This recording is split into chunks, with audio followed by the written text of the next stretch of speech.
नमुना आजच्या बैठकीमध्ये मला इथे दिसतोय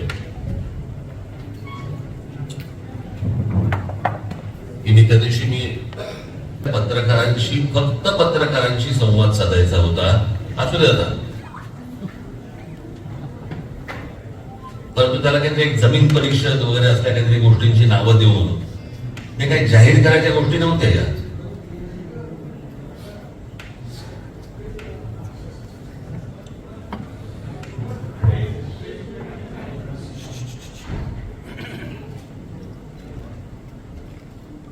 बाकीचे लोक कसे हुशारीने घुसतात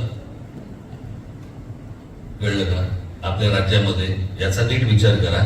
आणि आपण किती बेसावतपणे भोळसटपणे आपण वागतो तुम्ही याचा पहिला विचार करा.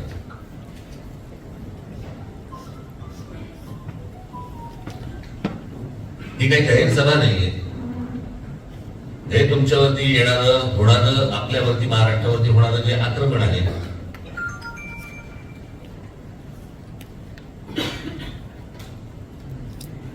त्या सगळ्या गोष्टींच्या बद्दल म्हणून मला आपल्याशी चर्चा करायची होती, गप्पा मारायच्या होत्या. तो म्हणतो नाही रे असं नाहीये. आता म्हणतो हो मी खरं सांगतो तुला, मी पेपरमध्ये आलंय. पेपरमध्ये आलंय याचा अर्थ ती ऑथेंटिक बातमी आहे, त्याच्यावर माझा विश्वास आहे म्हणून मी तुम्हाला सांगतोय. म्हणून तुमच्यावरती किती मोठी जबाबदारी आहे पत्रकार म्हणून, आणि तुम्ही या रायगड जिल्ह्यामध्ये कोणती भूमिका निभावली पाहिजे याच्यासाठी म्हणून मला आपल्याशी चर्चा करायची होती. परंतु मी आता जे समोर सगळे पत्रकार जे बघतोय, माझे बांधव बहीण जे बघतोय, ते माझं बोलणं मोबाईल मध्ये रेकॉर्ड करण्यातच इतके मशगूल आहे की मी विषय कोणता मांडणार आहे याच्याशी त्यांना परवाच नाहीये. की मी काय मांडतो हे आता लगेच माझ्या चॅनलवरती किंवा छोट्याशा कुठच्या सबस्क्राईब वरती मी टाकून दिलं, माझा दिवस निघाला.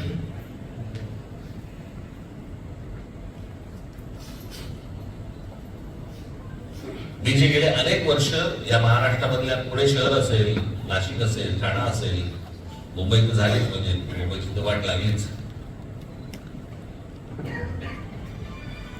पण मला तुम्हाला सतत एक गोष्ट सांगायची की तुमच्या पायाखालची जमीन निघून चालली आहे याचा आपल्याला, आपल्या मराठी माणसाला अंदाज आहे का?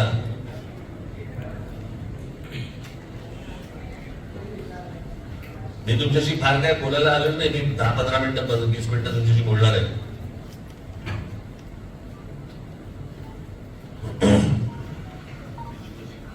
मी त्याशिवाय माझ्या शिबिरामध्ये मी जेव्हा सांगितलं की ज्या ज्या वेळेला महाराष्ट्रामध्ये, खास करून महाराष्ट्रामध्ये, बाकीच्या राज्यांमधले त्यांचे नेते ते तयार असतात, अलर्ट असतात, ते त्यांच्या माणसाचा पहिला विचार करतात. आमच्याकडे तो होत नाही. मी आत्ताच होते एका अधिकाऱ्याशी बोलत होतो, त्याने मला काही नावं सांगितली, गावांची नावं सांगितली. ती बोलली ही गावं संपली येतात, अलिबाग आणि ह्या सगळ्या आजूबाजूच्या जवळपासची जी काही गावं आहेत संपली, गेल्या जमीन त्यांच्या. माणसं कुठे गेली?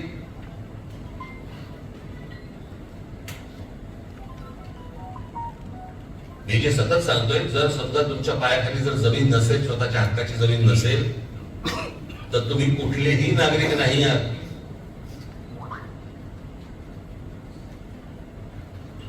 मला कल्पना आहे या गोष्टींची, प्रत्येकाला पैशाची गरज आहे, प्रत्येकाला काही ना काही गोष्टींची गरज आहे, प्रत्येकाचा परिवार वाढतोय, मोठा होतोय, मुलं मोठी होत आहेत, त्यांना पैशांची गरज आहे, शिक्षणासाठी पैशाची गरज आहे. मी जमीन ठेवून करू काय?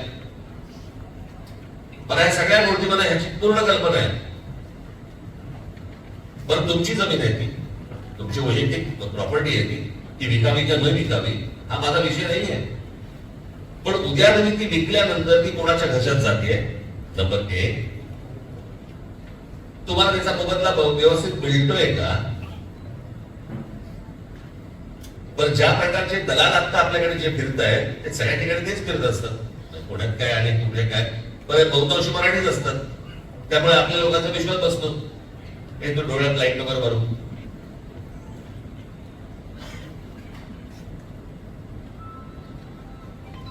आणि हीच आपली माणसं उद्या समजा केंद्र सरकारचा, राज्य सरकारचा एखादा प्रोजेक्ट येतो, तुमच्याकडे 1 रुपयामध्ये जमीन घेतली जाते आणि तोच मधला दलाल राज्य सरकारला, केंद्र सरकारला 1000 रुपयामध्ये विकतो.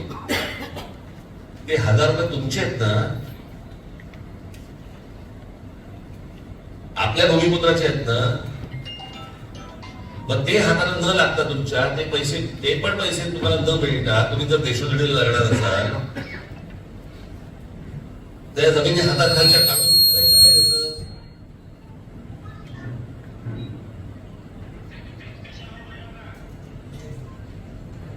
मी त्या दिवशी जे सांगितलं, जगामधला कुठचाही तुम्ही इतिहास तपासून बघितला तो भूगोलाशिवाय नाही. जमीन हडप करणं एवढाच फक्त भाग होता. आज ट्रान्स हार्बर सुरू झालं, ही रोरो सुरू झाली, उद्या हे रस्ते तुमच्या जमिनी जाणार हातात ना बाबांनो. आज तुम्ही तर दुबईमध्ये गेलात, अनेक असे ठिकाण आहेत मी तुम्हाला सांगू शकेन, परंतु खास करून तुम्हाला माहिती असलं म्हणून दुबईला गेलात आणि जर समजा तुम्ही व्यवसाय करायचा ठरवलात, जमीन तर तुमची गोष्ट, व्यवसाय करायचा ठरवलात तर तुम्हाला तिकडचा एखादा अरबाला पार्टनर म्हणून घ्यावा लागतो.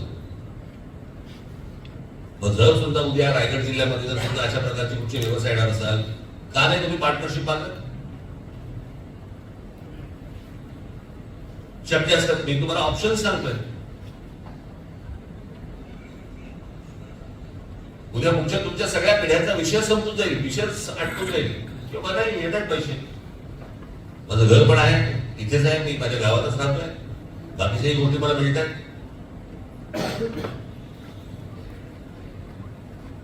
आपल्या लोकांना महाराष्ट्रात, खास करून महाराष्ट्रात आपल्या लोकांना भानच नाही या गोष्टीनुसार.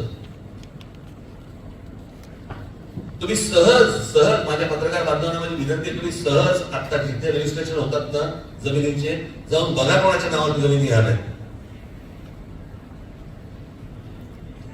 आता रायगड जिल्ह्यामध्ये अजून एक धोका म्हणजे तुमचं नेरळ माथेरानच्या पायथ्याशी जा, इमारती उभ्या राहत आहेत, कोण फ्लॅट घेतात जरा बघा. मराठी लोक आहेत का बघा त्याच्यात.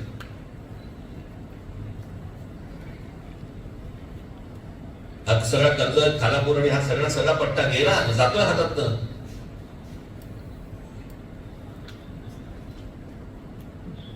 माझ्या इथे आलेल्या माझ्या महाराष्ट्र सैनिकांना, तरुणांना माझी दे धडक बेधडक वृत्त देणाऱ्या आपल्या शिवसत्ता टाइम्स न्यूज चॅनलला लाल बटन दाबून सबस्क्राईब करा आणि बेल आयकॉनला क्लिक करायला विसरू नका.